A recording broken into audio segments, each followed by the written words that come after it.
Kita sering banget kan ya dengar nasihat, kamu harus cintai diri sendiri dulu. Tapi pernah nggak sih kamu kepikiran, di mana ya batasnya? Kapan cinta diri yang sehat itu, malah jadi egois?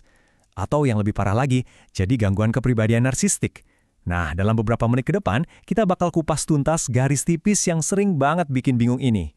Oke, biar gampang, kita langsung aja pakai contoh kasus yang kayaknya semua orang pernah ngalamin deh. Batalin janji di menit-menit terakhir. Yuk kita lihat gimana 3 tipe kepribadian ini merespons situasi yang sama persis. Jadi gini, bayangin ada 3 orang. Orang pertama yang punya self-love, dia bakal bilang, "Duh, maaf banget ya, badanku rasanya butuh istirahat banget hari ini. Gimana kalau kita atur ulang jadwal atau aku bantu pesenin sesuatu buat kalian?" Ada empati dan solusi. Nah, orang kedua yang egois, dia bakal enteng aja bilang, kayaknya males deh, kalian pergi aja geh. Titik. Nggak peduli perasaan temennya. Terus yang ketiga, yang punya kecenderungan NPD, dia malah nyalain orang lain. Ini kan salah kalian pilih tanggal. Harusnya tahu dong aku sibuk. Wah, beda banget kan? Nah, ini dia yang bakal kita bedah bareng-bareng.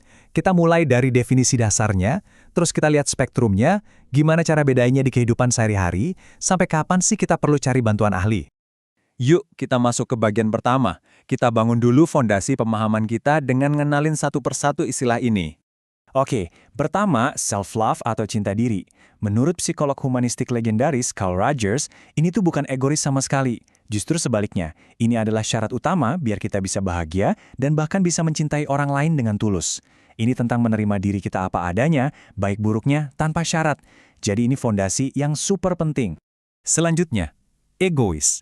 Nah, kalau ini kita bisa pinjam kacamata Sigmund Freud. Ini tuh kayak sisi id atau hasrat primitif dalam diri kita yang lagi berkuasa. Fokusnya cuma satu. Aku mau ini sekarang juga. Nggak ada pertimbangan soal dampak ke orang lain, nggak ada pikir panjang soal tanggung jawab. Pokoknya, kepuasan diri sendiri nomor satu. Dan yang terakhir, Narcissistic Personality Disorder atau NPD. Ini beda level. Menurut para ahli seperti Otto Kernberg dan Heinz Kohut, NPD itu bukan sekedar sifat egois yang kelewatan. Ini adalah sebuah gangguan struktur kepribadian yang sudah patologis, yang berakar dalam. Biasanya sih, ini adalah mekanisme pertahanan diri dari luka masa kecil. Jadi ini bukan lagi soal pilihan perilaku, tapi sudah jadi bagian dari cara mereka melihat dunia. Nah, ini nih yang bakal ngebuka pikiran kita. Ternyata, 3 konsep tadi itu bukan 3 kotak yang terpisah. Mereka semua ada dalam satu garis lurus, sebuah spektrum. Coba deh lihat spektrum ini. Di ujung paling kiri ada egoisme. Ini kebalikan dari narsisme, di mana seseorang malah kehilangan dirinya demi orang lain. Terus geser ke kanan ada self-love. Ini narsisme yang sehat seimbang. Geser lagi, kita ketemu egoisme. Di sini empati mulai hilang dan batas orang lain mulai dilanggar. Dan di ujung paling kanan barulah ada NPD. Narsisme yang udah jadi penyakit, yang merusak. Jadi punya sedikit narsisme itu sehat loh, tapi kalau kebablasan, bisa jadi racun. Oke, kita bedah irisannya ya. Bedanya self-love sama egois itu apa sih? Kuncinya ada di sini. Self-love itu asertif. Kamu melindungi dirimu, maaf aku nggak bisa. Tapi tujuannya untuk menjaga energimu, bukan untuk sengaja nyakitin orang lain. Kalau egois, itu agresif. Kamu nerobos batasan orang lain seenaknya demi keuntungan sesaat. Terus apa bedanya egois sama NPD? Nah ini penting banget. Orang yang egois mungkin sesekali, kalau ditegur atau disadarkan, dia masih bisa merasa bersalah dan berubah. Tapi kalau NPD, itu udah jadi sifat yang mendarah daging. Mereka nggak merasa ada yang salah sama sekali dengan perilaku mereka. Dalam istilah psikologi, ini namanya ego sintonik, di mana perilakunya itu selaras dengan citra dirinya. Jadi ya menurut mereka, mereka benar. Oke, sekarang kita masuk ke bagian yang lebih praktis nih. Gimana caranya kita bedain ketiganya dalam kehidupan sehari-hari? Tabel ini bisa jadi contekan cepat buat kamu.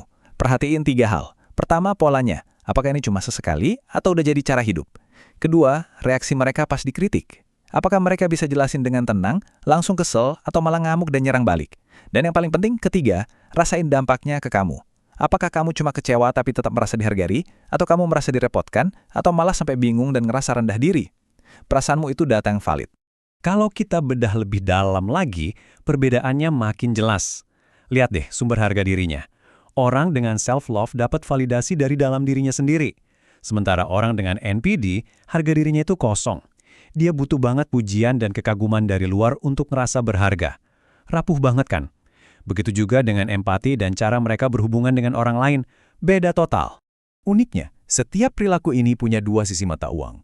Self-love jelas bagus untuk kesehatan mental, tapi kalau kebablasan juga bisa jadi cuek sama lingkungan.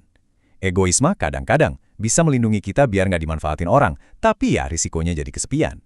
Nah, NPD ini yang paling bahaya. Mungkin di awal mereka bisa kelihatan sukses banget di karir, tapi pada akhirnya mereka akan menghancurkan kesehatan mental semua orang di sekitarnya. Setelah mengenali semua pola ini, kita juga harus sadar bahwa kadang-kadang masalahnya butuh lebih dari sekedar pemahaman. Disinilah peran bantuan profesional jadi sangat krusial. Mengobati NPD itu jujur susah banget. Karena ya itu tadi, mereka nggak merasa punya masalah, tapi bukan berarti nggak ada harapan. Ada beberapa jenis terapi yang efektif, misalnya terapi skema, yang ibaratnya kita balik ke masa lalu buat nyembuhin luka lama yang jadi akar masalahnya.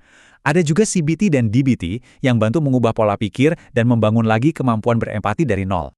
Dan satu lagi poin penting, perilaku narsistik atau egois yang ekstrim ini jarang datang sendirian. Seringkali ini adalah gejala atau topeng dari masalah lain yang lebih dalam, seperti gangguan bipolar, borderline personality disorder, BPD, atau bahkan masalah kecanduan.